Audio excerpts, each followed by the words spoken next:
Hello बच्चों, welcome to Shashi coaching centre. इस video में मैं आपको क्लास 10th के मैथ्स के ट्रायंगल चैप्टर की कुछ थ्योरम्स और उनके उनके थ्योरम के बेसिस पे कुछ क्वेश्चंस आपको मैं समझाऊंगी। इसमें फर्स्ट हमारी थ्योरम है, if a line is drawn parallel to one side of a triangle to intersect the other two sides in distinct points, the other two sides are divided in the same ratio. It means अगर किसी triangle है, जैसे कि आप figure में देख रहे हैं, BC के पैरेलल अगर हमने DE ड्रॉन किया है तो इसकी अदर टू साइड्स जो है ट्रायंगल की वो इक्वल रेशो में डिवाइड होंगी। ये हमको प्रूव करना है। इक्वल रेशो में डिवाइड होंगी means AD upon DB is equal to AE upon EC। So हम सबसे पहले, जैसे कि आपको पता है, area of a triangle is equal to half into base into height. तो हम सबसे पहले हम लेंगे in triangle ADE half into base, base is AD into height, height is EN upon BDE triangle में हाफ इंटू बेस, बेस हमारा हुआ DB which is this DB into height which is EN। ये हमने लिखा। उसके बाद and also, जैसे कि आप देख सकते हो, ये भी जैसे हाइट है इसकी, तो ये भी हाइट है, DM भी हाइट है, तो हम इसको लिख सकते हैं हाफ इंटू बेस, यानी कि AE इंटू, जैसे मैंने यहाँ पे लिखा AE इंटू DM हुआ हमारी height, upon DEC in triangle DEC, in this triangle half into EC is the base and DM is again the height। इसको हमने अपॉन में लिखा है। अब क्यों लिखा है मैं आपको बताती हूँ। देन उसके आगे है,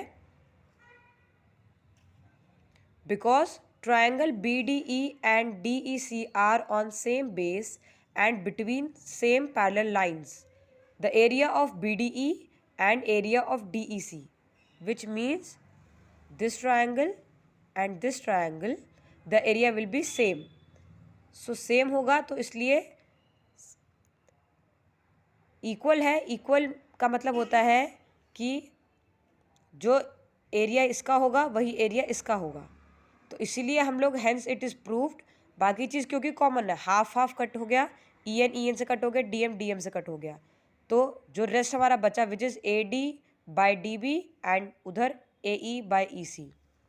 Hence it is proved that these two figures are equal। Then next question है, हमने इसी थ्योरम के बेसिस पे मैंने आपको एक क्वेश्चन आपको सॉल्व करके दिखाया। इसमें हमारे पास टू फिगर्स हैं, टू ट्रायंगल्स हैं। उन दोनों का हमको क्या करना है, फर्स्ट में हमको EC निकालना है एंड सेकंड में हमें AD निकालना है। तो मैंने लिखा है बाय यूजिंग द अबव, मैंने इसमें लिखा है by using the above theorem, लेकिन आपको पूरा वो नोट करना होगा कि if a line is drawn from the first side parallel to one side, it divides the other sides in same proportion. तो ये लिखने के बाद आप क्या लिखेंगे, AD by DB is equal to AE by EC। First में हमने एज्यूम किया that EC is equal to X, तो हम जब इक्वेशन में हम पुट करते हैं तो हमने की वैल्यूज डाल दी, तो हमारे X की value I 2 which means EC is 2। And जब दूसरे ट्रायंगल में देखते हैं हमने जो AD हमको निकालनी है वैल्यू जिसकी, वो हमने Y लिया है, and DB is equal to AE by EC।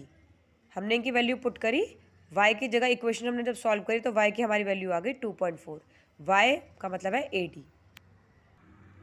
इसके अलावा एक क्वेश्चन है, ये जैसे कि आप फिगर देख सकते हो, इसमें हमें दिया हुआ है कि PQ is parallel to RS and हमें क्या प्रूव करना है, ये जो दो ट्रायंगल है, triangle POQ and triangle SOR are congruent. हमें कैसे प्रूव करेंगे, अब इन्होंने बोला है कि ये पैरेलल लाइंस हैं, तो angle P is equal to angle S, angle P is equal to angle S because these are alternate angles।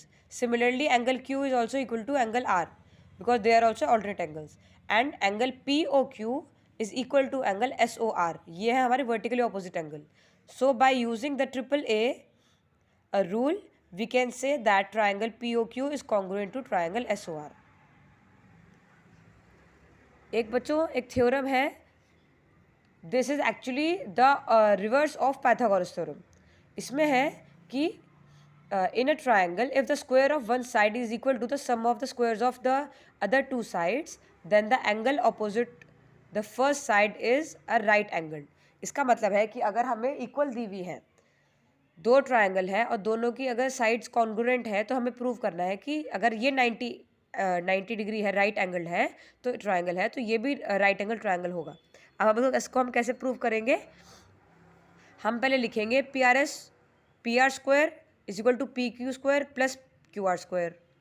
Then अब क्योंकि P Q is equal to A B and Q R is equal to B C, तो हम उसकी जगह हम ये लिखेंगे A B square plus B C square. अब इस ट्राइंगल में हम देखते हुए A C square is equal to this two square of this two sides, तो इसीलिए A C will be equal to P R. Then in both the triangles A B is equal to P Q, ये given है, B C is equal to Q R, ये भी given है। ए सी और जो third side थी वो हमने ऊपर प्रूव करी है कि वो इक्वल है। Then because by using the triple S, that is side side side rule, we can say that both the triangles are congruent. Congruent के बाद अगर क्योंकि कॉन्ग्रुएंट है दोनों ट्राइंगल, तो जो एंगल बी है that will be equal to angle Q. CPCT मतलब होता है congruent parts of congruent triangle. दो ट्राइंगल जो कॉन्ग्रुएंट है तो उनके पार्ट्स भी सारे कॉन्ग्रुएंट होंगे। तो अगर क्यू हमारा राइट एंगल है विच इज़ 90 डिग्री, तो हमारा एंगल बी भी 90 डिग्री होगा। बच्चों आई होप आपको वीडियो काम आएगी एंड मेरे चैनल को सब्सक्राइब करना मत भूलिएगा।